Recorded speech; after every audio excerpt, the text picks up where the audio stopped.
Gen Z आंदोलनादरम्यान पंतप्रधान मोदींनी ज्यांना फ्रेंड्स म्हटलं त्याच जेनझीला भाजप खासदार कंगना रनौत यांनी गटार म्हटलंय. गटार जनरेशन असा उल्लेख केलाय. इतकंच नाही तर त्यांचं चारित्र्य आणि पात्रता याबद्दल सुद्धा प्रश्न उपस्थित केलेले आहेत. काही आंदोलकांनी आक्षेपार्ह भाषा आणि पोस्टर झळकवल्यानं कंगना रनौत यांनी संपूर्ण पिढीबद्दलच आक्षेपार्ह टिप्पणी केलेली आहे. यामुळे चहूबाजूंनी त्यांच्यावर टीका होते. पाहूयात.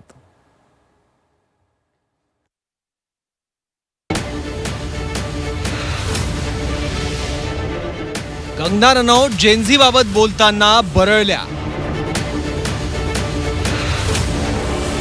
कंगनाकडून इन्स्टा पोस्टवर जेनझीवर चिखलफेक. गटार पिढी म्हणत कंगनाकडून जेनझीचा उल्लेख. अभिनेत्री कंगना रनौत सध्या भाजपच्या खासदार आहेत. पण अगदी काही वर्षांपूर्वी कंगना रनौत आणि वाद यांचं नातं मुंबईकरांनी अनुभवलंय. वेगवेगळ्या सिनेमांसाठी बोल्ड सीन केलेल्या कंगना रनौत यांनीच आता जेनझींच्या चारित्र्यावरही शिंतोडे उडवले. एका इन्स्टा पोस्टमध्ये कंगना रनौत यांनी जेनझीला गटार म्हणत अकलेचे तारे तोडले. जंतर मंतरवर काही आंदोलकांनी अश्लील भाषेतले पोस्टर्स आंदोलनात झळकावले होते. पण काही आंदोलकांच्या या कृत्यावरून त्यांनी संपूर्ण जेनझीनाच आरोपीच्या पिंजऱ्यात उभं करत तरुण मुला मुलींना चक्क गटार म्हटलंय. आपल्या इंस्टाग्राम पोस्टमध्ये कंगना म्हणतात, मी जेनझींना जनरेशन गटार म्हणते, ज्यात तथाकथित वेस्टर्न कल्चर स्वीकारलेल्या भारतीय स्त्रियांची एक नवी जनरेशन आहे. ना या शिक्षणात सरस आहेत ना सौंदर्यात. आणि त्यांची मानसिकता तर अजिबातच कौतुकास्पद नाही. त्यांची मानसिकता इतकी विकृत असते की त्या चांगल्या गृहिणीही बनू शकत नाहीत. समाजाला देण्यासारखं त्यांच्याकडे काहीही मोलाचं नसतं. तरीही ड्रग्ज घेणं, दारू पिणं आणि अनेकांसोबत लैंगिक संबंध ठेवणं या गोष्टींमधील आपल्या स्वातंत्र्याचं त्या अभिमानानं प्रदर्शन करतात. आईबापाच्या कमाईवर जगत असताना त्या खऱ्या अर्थानं स्वावलंबी न होता केवळ स्वतंत्र आयुष्यासाठी धडपडत असतात. स्वतंत्र आयुष्य कमवावं लागतं.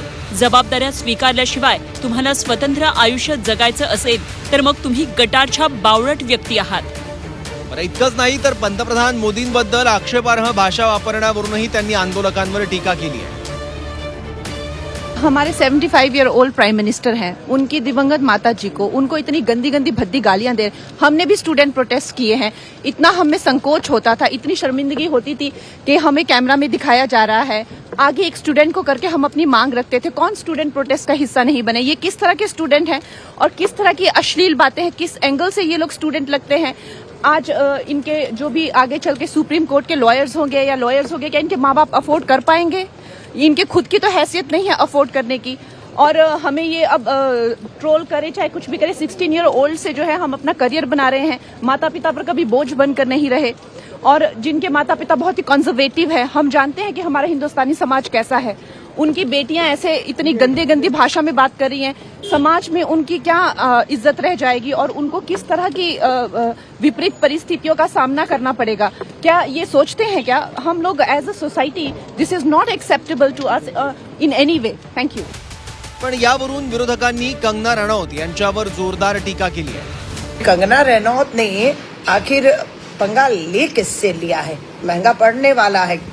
जेनजी से पंगा लेकर केंद्र की मोदी सरकार अपने शिक्षा मंत्री प्रधान को नहीं बचा पाई तो कंगना तुम क्या चीज हो? तुम किस खेत की मूली हो? थप्पड़ याद है सबको. एयरपोर्ट पर किसी की माँ को किसान आंदोलन में तुमने 500 रुपए में आई हुई भाड़े की महिला कहा था. और वो थप्पड़ की गूंज मुझे लगता है भूल गई हो. मत लो पंगा इस जेनजी से. It's very sad कि such kind of statement is coming from a member of parliament who has worked in the industry, जो बहुत ही अच्छा काम करती है. लेकिन इस तरह का जो इनका संवेदनहीन स्टेटमेंट है उसकी हम कठोर निंदा करते हैं. त्या मॅडमला, त्या ज्या कोण खासदार आहेत कंगना रनौत यांना एवढं सांगायचंय, तुम्ही ज्या पार्टीमध्ये आहात त्या पार्टीचा विचारच चिखलामध्ये आहे, गटरामध्ये आहे. म्हणून तुम्ही त्या ठिकाणी या युवांना गटराची उपमा त्या ठिकाणी देता. तुम्ही वेस्टर्न कल्चरवर बोलता.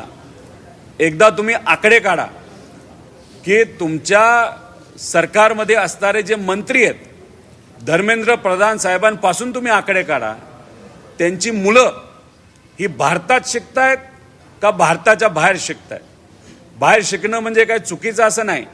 त्यामुळे तुमच्या नेत्यांची मुलं वेस्टर्न कल्चरमध्ये जाऊन तिथे शिकतात, पण गरीब पोरं जर रस्त्यावर येत असतील, स्वतःच्या हक्कासाठी लढत असतील, कारण का सरकार त्यांचं ऐकत नाही, सिस्टम त्यांचं ऐकत नाही, स्वतःच्या हक्कासाठी आंदोलन करून जर ते हक्क मागत असतील, त्यांना मात्र तुम्ही जर गटर म्हणत असाल, मुलींना गटर म्हणत असाल, तर तुमची विचारसरणीच गटरासारखी असं आपल्याला म्हणावं लागेल. मला तर हे म्हणायचं आहे की याच्या पुढे चुकून त्यांनी एखादा पिक्चर काढलाच तर त्यांच्या पिक्चरवर बायकॉट केलं गेलं पाहिजे, असं माझं प्रामाणिक मत आहे. कंगना रनौत यांच्या वक्तव्याची दखल CJPने सुद्धा घेतली आहे. कंगना यांना कोणी सिरियसली घेत नाही असं सौरव दास म्हणाले. यावरून काहींनी वाईट भाषा वापरली म्हणून संपूर्ण पिढीला दोषी धरणाऱ्या कंगना यांना काउन्सिलिंगची गरज असल्याचं मुंबईतील आंदोलक रिया अहिरनं म्हटलंय. कंगना रनौत जी को अब उनके पार्टी वाले ही ज्यादा नहीं पूछते हैं, ज्यादा सीरियसली नहीं लेते हैं उनको, तो हम लोग भी क्यों सीरियसली ले? जो जेनजी है उन्हें देखकर कंगना रनौत को उल्टी सी आती है, तो हम अब यही सोचिए अगर कुछ जेनजी के बारे में उन्होंने ऐसा कहा है और पूरी जेनजी को उन्होंने गाली दे दी है, तो ये जो पॉलिटिशियंस हैं जो बच्चों को बोल रहे हैं कि उन्हें रेप एंजॉय करना चाहिए, ये लड़कियां तो कंप्लेन भी नहीं करेंगी, तो हमें एक और वेस्ट बंगाल में बोल रहे हैं ये एक रिलीजन के ऊपर, मैं बोलना ही चाहूँगी उन्होंने क्या बोला है, बट रिलीजियसली वो गालियाँ दे रहे हैं एक पर्टिकुलर रिलीजन को, तो क्या हम सारे पॉलिटिशियंस को जेनजी गाली देने लग जाएगी? इतनी तो अक्ल हम में भी है कि जो एक जो सेब खराब होता है वो बाकी सेबों को खराब कर देता है, इसलिए उनसे दूर रहना चाहिए. तो वो इतनी बड़ी है, इतना बड़ा प्लेटफॉर्म है उनके पास, तो इसका मिसयूज़ बिल्कुल नहीं करना चाहिए. और मैं ये स्ट्रिक्टली ये भी चाहूँगी कि जिन लोगों के पास पावर है उन्हें काउंसलिंग दी जाए. जंतर मंतरवर जेनझीने आंदोलन केलं आणि त्यामुळे सरकारला कधी नव्हे ते नमतं घ्यावं लागलं.